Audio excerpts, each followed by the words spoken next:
Yo tout le monde, j'espère que vous allez bien. On se retrouve aujourd'hui pour répondre à la question d'un abonné qui a souscrit à la chaîne et qui me demande si Ikki est immortel dans l'anime et le manga.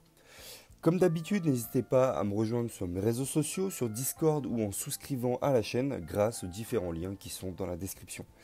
N'hésitez pas aussi à liker cette vidéo et à vous abonner. Je peux vous laisser maintenant avec le générique de la chaîne, c'est parti.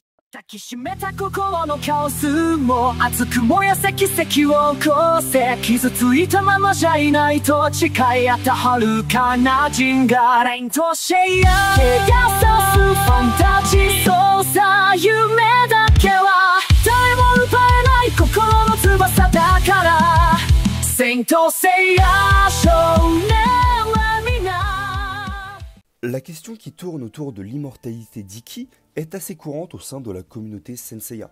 Pourtant, le concept qui tourne autour de son immortalité n'est pas si simple, et je vais en décevoir plus d'un, parce qu'Ikki n'est pas vraiment immortel.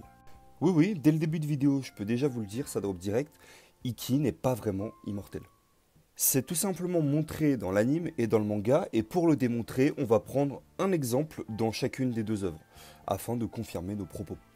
On va commencer par l'anime, et on voit Ikki mourir sous l'éboulement dans son combat qui l'oppose à Dokrath. Mais on le voit revenir plus tard dans la chaleur des flammes du Chevalier des Flammes pour sauver son frère Shun.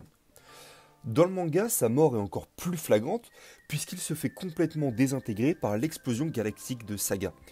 Pourtant, on le voit également revenir plus tard pour affronter Kasa Deliumnad dans l'arc de Poséidon. On voit donc qu'Ikki n'est pas immortel puisqu'il se fait tuer, que ce soit dans l'anime ou dans le manga, mais alors si ce n'est pas l'immortalité, qu'est-ce que c'est? Eh bien en fait c'est très simple, en tant que porteur de l'armure du phénix, il hérite également de ses pouvoirs de résurrection. L'armure qu'il porte peut se restaurer après avoir été détruite, et c'est grâce au pouvoir de son armure qu'il peut revenir à la vie. D'ailleurs, tout comme son armure, il devient plus fort à chaque fois qu'il ressuscite.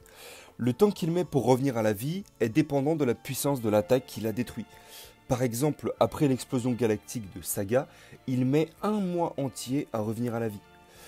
Donc si je dois résumer le tout, Ikki n'est pas vraiment immortel, mais possède plutôt le pouvoir de résurrection, tout comme le phénix qui est la constellation qui le protège. On arrive maintenant à la fin de cette vidéo, j'espère qu'elle vous aura plu.